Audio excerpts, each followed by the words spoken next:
حضور پاک صلی اللہ علیہ وسلم کی خدمت میں ایک جوان نے آ کے شکایت کی کہ حضور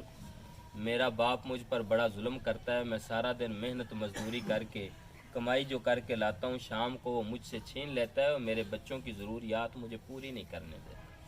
اور یہ آج کل ہمارے معاشرے کے اندر معاملات چلتے ہیں، ماں باپ کو کمائی دینے کو ہمارا جی نہیں چاہتا اور ہم یہ سمجھتے ہیں کہ یہ ہم نے خود کمایا ہے اور یہ ہماری محنتیں اور ہم خود اس قابل ہوئے ہیں، ان کا کیا کمال ہے۔ حالانکہ ہم جس منصب پر بھی پہنچیں، جس مقام پر بھی پہنچیں، ان ہڈیوں کے اندر جتنی بھی طاقت آتی ہے وہ قرآن پاک کا 26واں پارہ ہے۔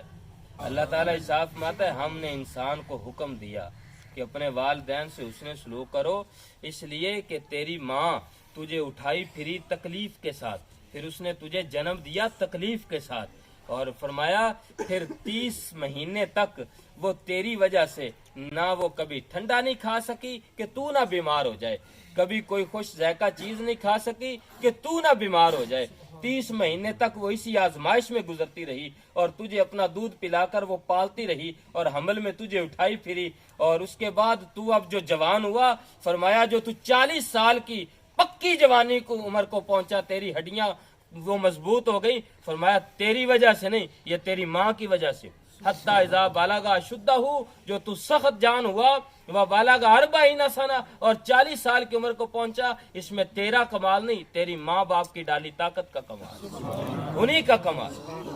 ہم یہ کہتے ہیں۔ تو اس نے شکایت کی تو حضور نے فرمایا کہ اس کے والد کو بلا کے لاؤ۔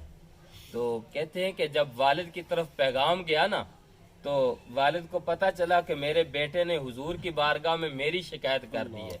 تو والد افسردہ ہو کر کچھ اپنے ذہن کے اندر کچھ سوچنے لگا، اور چونکہ وہ عرب تھے، ان کی گھٹی میں شاعری تھی اس وقت، تو وہ کچھ اشعار پڑھنے لگا اور کچھ اشعار پڑھتا ہوا حضور کی بات، لیکن اتنی آہستہ آواز سے کہ اس کے کان بھی اچھی طریقے سن نہیں سکے۔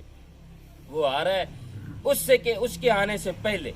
اللہ رب العزت نے حضرت جبریل امین کو حضور کی خدمت میں بھیجا، سلام عرض کیا، پیغام دیا۔ حضور اللہ فرماتا ہے جس بابے کو آپ نے بلایا ہے نا، جب آپ کی بارگاہ میں حاضر ہو جائے فیصلہ بعد میں فرمائیے گا، پہلے اس سے پوچھنا کہ جو وہ رستے میں آتے ہوئے ذہن میں اشعار پڑھتا آیا ہے نا، سوچتا آیا ہے، زبان پر ایسا پڑھتا آیا ہے، اس سے ذرا پوچھنا کہ وہ کیا تھے،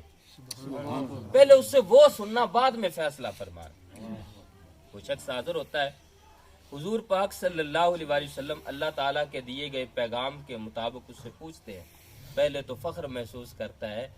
اللہ کے کیسے شاندار حبیب کا میں غلام ہوں، جو الفاظ میرے کانوں نے بھی نہیں سنے حضور تک پہنچ بھی گئے۔ پھر بیان کرنا شروع کرتا ہے، اشعار عربی کے تھے، مفہوم کچھ یوں بنتا ہے، کہتا ہے حضور جب مجھے پتا چلا نا کہ جس جوان کے لیے میں نے ساری زندگی قربان کی اس نے شکایت کر دی میری آپ کی خدمت میں، تو میرے ذہن کے اندر خیالات آئے جن کی ترجمانی اشعار کے ساتھ میں نے کی۔ میں نے اس وقت سوچا اے میرے بچے، تو جانتا ہی نہیں جس روز تو پیدا ہوا تھا میں نے اپنی زندگی کی ساری سانسیں تیرے نام کر دی، اپنی زندگی کے دن رات میں نے تیرے لیے قربان کر دی، تیرے نام کر دی۔ جس دن تو پیدا ہوا میں نے اپنی ساری خوشیاں تیرے نام کر دی۔ اے میرے بچے تو جانتا ہی نہیں، جب تو چھوٹا بچہ تھا تجھے کوئی تکلیف ہوتی تھی تو اس تکلیف کی وجہ سے تو کر رہتا تھا، تیری تکلیف صرف تجھے پریشان نہیں کرتی تھی، اس وجہ سے ساری رات نیند مجھے بھی نہیں آتی تھی، تکلیف تجھے ہوتی تھی، ساری رات رو کے میں گزارتا تھا۔ اے میرے بچے تو اس بات کو جانتا ہی نہیں کہ اس وقت میں تیری ہلاکت سے ڈرتا تھا، حالانکہ مجھے اس بات پر یقین بھی تھا کہ موت اور زندگی تو اللہ کے ہاتھ میں ہے، پھر بھی میں تیری ہلاکت سے ڈرتا رہا۔ اے میرے بچے تجھے تو پتہ ہی نہیں کہ میں تیرے بچپن میں تیرا سہارا ایسے بنا، تو پکڑنا نہیں جانتا تھا اور میں تیرے منہ میں اپنے ہاتھوں سے لقمے ڈالتا رہا، تو چلنا نہیں جانتا تھا میں انگلی پکڑ کے تجھے چلنا سکھاتا رہا، تو کھانا نہیں جانتا تھا میں اپنے ہاتھوں سے تجھے کھانا کھلاتا رہا۔ اے میرے بچے تو جانتا ہی نہیں، میں ذہن کے اندر یہ سوچ کے پھرتا رہا کہ اس بچے کے لیے میں کمائی کر کے اس کو جوان کروں گا، پھر جب میری کمر بڑھاپے میں ٹیڑھی ہو جائے گی تو یہ میرا سہارا بنے گا۔ میں نے سوچا تھا تو نوجوان ہو جائے گا، پھر نرم روئی اور نرم گوئی سے تو میرے ساتھ پیش آئے گا۔ میں یہ نہیں جانتا تھا کہ جب میری کمر ٹیڑھی ہوگی اور تیری کمر سیدھی ہوگی اس وقت تو سخت گیری سے میرے ساتھ پیش آئے گا، اس وقت تیرے الفاظ میرے لیے سخت ہو جائیں گے، اس وقت تو حضور کی بارگاہ میں بھی میری شکایت کر دے گا۔ اس کی مجھے توقع نہ تھی حضور پاک صلی اللہ علیہ وآلہ وسلم کے سامنے یہ باتیں کرتا رہا، اور کرتے کرتے صحابہ فرماتے ہیں جب اس نے اپنی نظریں اٹھا کے سرکار کے چہرے پہ دیکھا نا تو حضور کی چشمان مبارک سے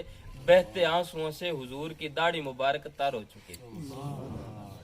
پھر حضور کو جلال آیا حضور فرمایا لاؤ اس نوجوان کو۔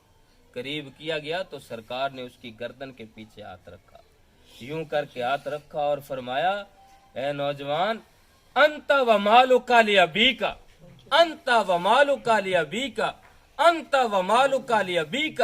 3 مرتبہ ارشاد فرمایا نوجوان تو بھی اور تیرا مال بھی تیرے باپ کا ہی ہے، تو بھی اور تیرا مال بھی تیرے باپ کا ہی ہے، تو بھی اور تیرا مال بھی تیرے باپ کا ہی ہے، تو اس کے بارے میں کوئی شکایت اور شکوہ نہیں کر سکتا۔ جو کچھ بھی تیرے پاس ہے اور جو کچھ بھی تو ہے یہ سب تیرے باپ کا ہی ہے، یہ جو کچھ مرضی کرے اسے مکمل اختیار۔